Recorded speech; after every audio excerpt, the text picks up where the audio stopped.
guys, welcome back to the channel. Today I'm going to be reacting to a video called 8 Interesting Dutch Inventions. Dutch people are great inventors, Joey's Home. This is from a channel called Joey's Home, so check it out. I think that Dutch people are, I think historically, they've done a lot of great inventions. I think they're known for this. I don't know what kind of things we're going to be seeing here, but I do know they have a really good reputation for just being great like engineers and stuff. So let's check it out and comment, like, and subscribe. Hi, welcome to Joey's Home. We post new videos every Monday, Wednesday, Friday, only in December. Today, I am bringing you 8 really cool things that were invented by the Dutch. So if that sounds good to you, then why don't you come on in, kick off your shoes and stay a while. I'm really glad you're here.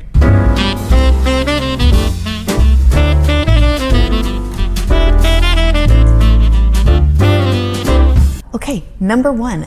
The number 1 invention that I find really cool by the Dutch is orange colored carrots. Did you guys know that? What? Maybe you knew that. I'm not a really big history person, but maybe you guys knew that. What do you mean? Prior to the 17th century, carrots were normally purple, white, or yellow. But due to a genetic issue, some orange carrots sprouted in the Netherlands, and the royal family was so thoroughly amused, they found them really charming, and so then they decided to start cultivating orange carrots as well in the Netherlands.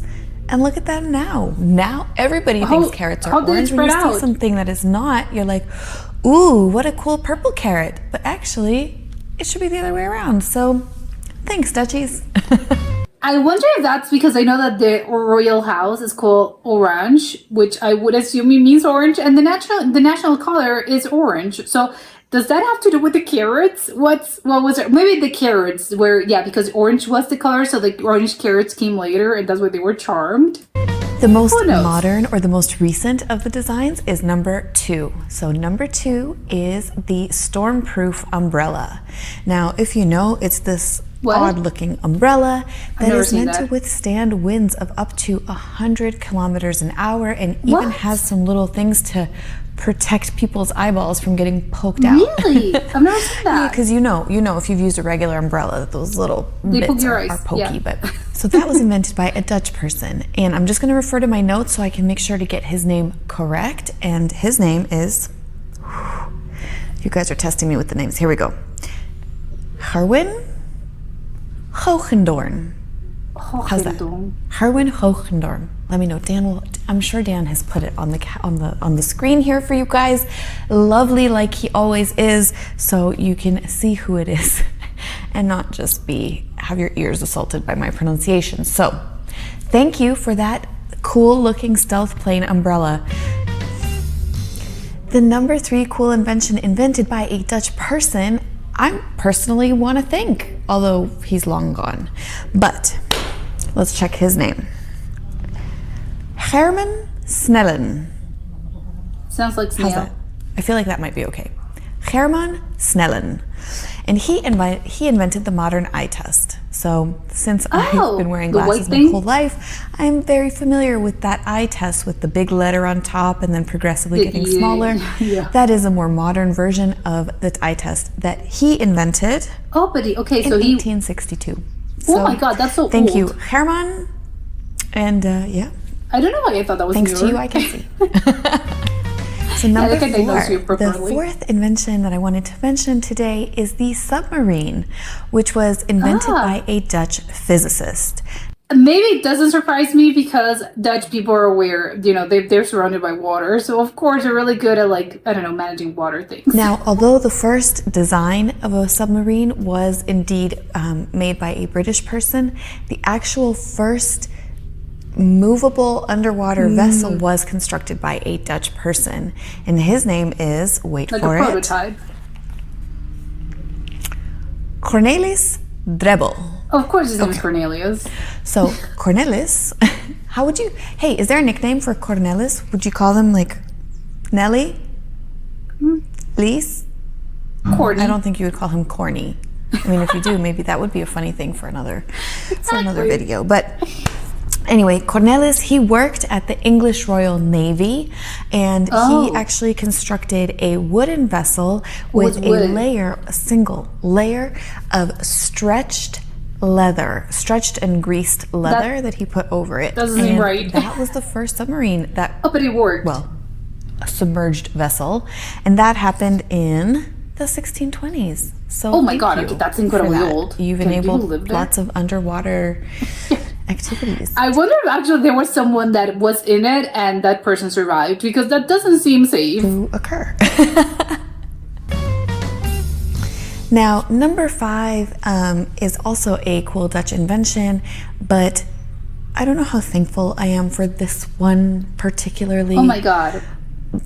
Because it has caused me, some grief. And that is a speed camera. So the first speed camera was invented by a Dutch rally driver whose name is Maus Gastonides. Why would a rally driver be interested in driving in like a speed camera? Like, no, you're supposed to be on the side that you don't care about speed. So thank you, Maus, for contributing to my ever-growing speeding tickets. Yeah. And enabling the police to catch me when I'm not on my very best I wonder behavior. what year was this. Cool design, and I'm sure that it's enabled a lot of other design to come out of there. Yes, I know. Number 6 is a huge life-saving invention, also by a Dutch person, and that is the modern roll-up fire hose. This was invented in 1673 by, wait for it. Wait, and hasn't the design changed in like 400 years? That's crazy. Jan van der Heyden. The design must have changed. Jan van der Heyden. So he invented the modern roll-up fire hose and also some kind of pumping system to allow water to be used to put out house fires. So thank you, Jan. My son is a little bit obsessed with some of your inventions, so thank you for that. And thank you for all the lives and homes that your invention has enabled firefighters to save and continue to do so. Number 7. Number 7 is cool because I did not know that this was invented by Dutch people, and this doesn't have a name attributed to it. But did you guys know that man-made islands were invented by Dutch people? Of course they did. I think the first time that I heard about man-made islands was in Dubai, where they have like a whole bunch of different islands that they've made. I thought it was their invention, but actually it's not. It's by the Dutch. Yeah, and it's probably older Dutch than are you think. Worldwide known for their incredible skills in terms of water and management, like your water related innovations. Correct. Of course, you built a whole country under sea level. So so the Dutch invented a whole country under sea level. So that's, pretty badass. But the man-made islands, that was new for me. And yeah, cool. I can't wonder what year was now this. they're, well, probably you've heard of that as well. That kind of energy island that is being built in connection with English and the Belgians and Germans. That there's going to be that wind turbine island that is being built to bring some clean energy. So first time I'm hearing about this. Love it. Thank you, Dutch people.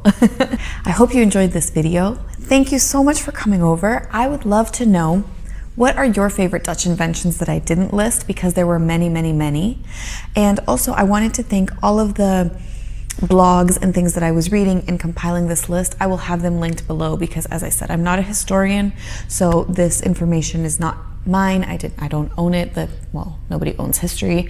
But in any case, I will link all the blogs that I used to source these information from. Thank you guys again so much for watching. Thank you so much for coming over. If you like this video, give it a big thumbs up. Leave me a comment, subscribe, do all the things, you know the drill by now. Thank you so much. I really appreciate it. And I look forward to seeing you in the next one. Bye. Okay, yeah, I think there's several of them that actually shocked me. I think the first one is the carrot one. I want to know the specifics of this. I can understand the concept. Obviously, I know that we as humans have bred different I know that I think bananas are, bananas as we know them in this day and age were not actually the ancient bananas.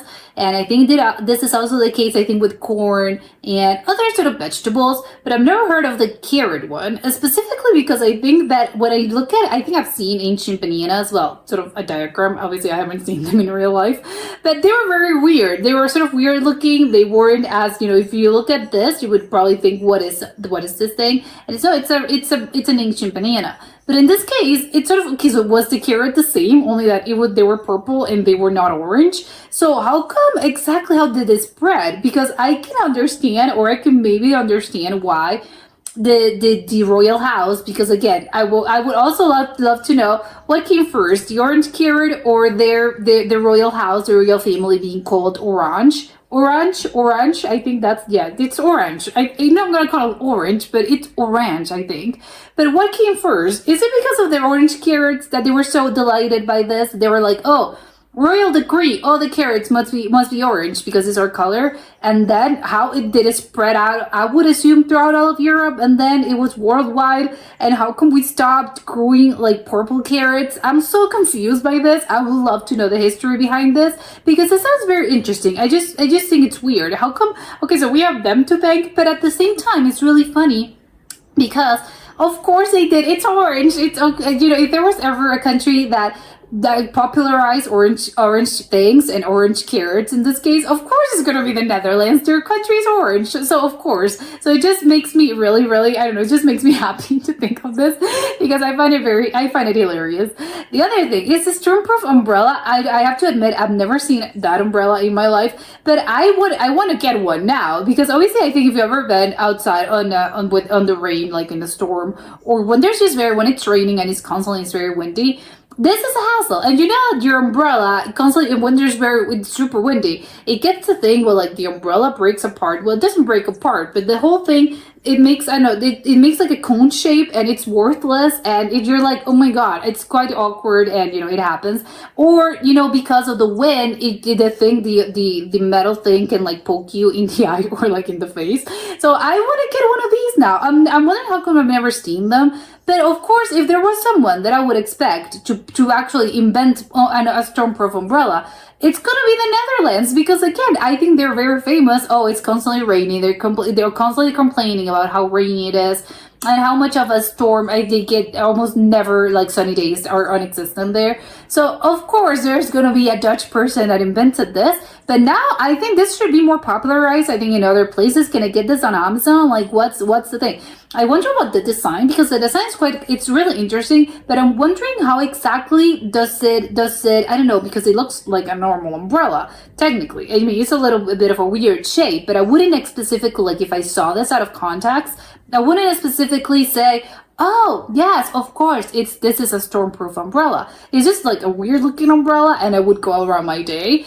So it is, look, I don't know, it's just, I want to know exactly the design and what does it make, why is it stormproof? Again, I have no doubt that of course they designed this, but I want to know like the intricacies on how come, what elements make the stormproof thing possible. Is it because there must be some engineering feat that I'm obviously unaware, and it's like the weight is distributed differently and that's why the thing's not going to break apart. It's got to be something like that. And I like the thing about the metal thingies are not going to poke you because, oh my God, how come we don't use that type of umbrella in, how come this isn't the one that's widely sold? I think, where do I put this complaint? I would love to know. I would love to see and talk to this person and be like, hey, you should definitely sell this all over the world because what? I think it's really useful.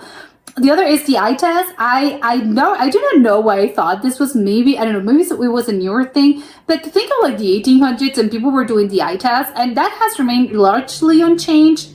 I think it's mostly, because it's classical. You have the white thing and the letters and the huge letter and then it gets progressively smaller. And then I think there's the other test but maybe that's not a part of it. When you have like the little house and it's just, a green, but I think that's just different thing. They get you in the machine and you can see, and there's like a green grass and like a house in the middle of a hill. I think that's universal, I believe. And then you have to do, I don't know what they check in that part, or the colorful thing that there's like a color and the little circles to check if you can see like red and blue. Is it red and blue? I don't know. All of those are also a part of this, or are those separate?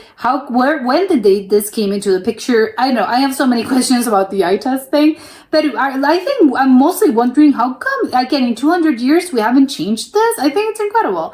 The submarine, again, quite ancient. I thought submarines were a little bit old, a little bit newer, just because I am imagining like a more modern submarine. and not that I am that knowledgeable on normal submarines in this day and age, but I would assume, oh yeah, it's like a metal thing, and probably it was around the 1800s, 1900s, but I'm not going to be thinking it was the 1600s, and it was made out of wood, which I don't think is that, I mean, that doesn't seem that practical for a submarine, but it's still, I understand, it was the 1600s, they were doing what they could with what they had, and like a leather thing. I want to know how it worked. I guess it was submerged, like she mentioned, it was a submergible machine vessel, which great, but I want to know, do they actually put people in there? I don't think that seemed like safe. How on earth are you going to pull them up? It's made out of wood, it's so heavy, you know, the oxygen. I have so many questions, and the more I think about this and how on earth was this designed and manufactured in the 1600s, like the more questions I have. So I'm just going to skip right past this. The other thing that I think it's insane is the fire hose. So I understand maybe there are more modern things that we use than firemen and fire, you know, the fire stations use right now, but still, like the fire hose, I think is just quite the classical thing that I think is just, well, it's a classical device, yes, invention. Everyone uses this. Probably, I don't know why I thought it was maybe a more modern thing as well. I think a lot of these, that's my thing. A lot of these I think were like more modern. But okay, so this, you mean to tell me this person invented this? Incredible. How many lives has this person saved? I do not know, but there is gotta be in the millions. But then we haven't actually invented something that, I don't know, it's a little bit more like efficient. No, we're still using this. So that just tells me how incredible this person was. No, I mean, like his foresight was incredible. I would assume though, probably what changed is the material, because obviously in this day and age we use other materials. But the fact that this person also like created a water pump, like, oh my God, again, how incredible. I mean, Dutch people like brains are crazy.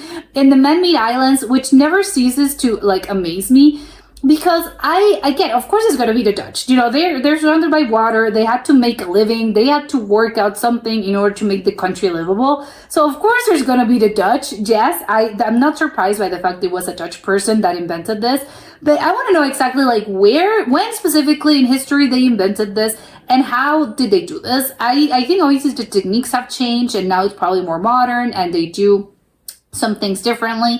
But still, it's just crazy to me, like the concept of like you have to drain water, and then how, you know, it's a dam, I think, and then you have to like put rocks in it, and how do you make an island? I just think it's crazy. How do you make a piece of land? I just think my brain, every time that I truly think about this for more than 2 seconds, because yes, it's a man-made island, and yeah, sure, you know, I can imagine, I know they exist, I know they're there, but you know, how exactly is it built? I'm just like, how does this happen? I just think that's where my brain goes like, boop, boop, boop, boop. Like I have no idea how this thing works, because I just think it's such an incredible thing that like my brain cannot process, because again, maybe it's because I'm not an engineer, so I have no idea how on earth they do this. And I kind of maybe understand the concepts, but I have to see it like in real life, see it in real time. How exactly do you drink this? Okay, so you're draining the water, and then you're like filling it with more water with like rocks and like sand, but I don't know, how much sand do you need? It's going to absorb, I don't know. I just think, again, it's not because I'm not an engineer, I'm not like a scientific person, so this is probably why I find this so like mind-boggling, but in a good way. It's just because I just think it's crazy that we as humans are able to do this, because it's sort of like we're conquering nature in a way, which again, not really, because nature, you can't really conquer nature. Nature is there, and you know, it does what it wants to do. But this is one of those things where I think we're gaining a little bit of, we're conquering a small thing that, you know, nature, you know, probably disallows you to do, and then we're gaining ground there. So it's just crazy to me. It's incredible. But that was it for today, and I'll see you next time. Bye.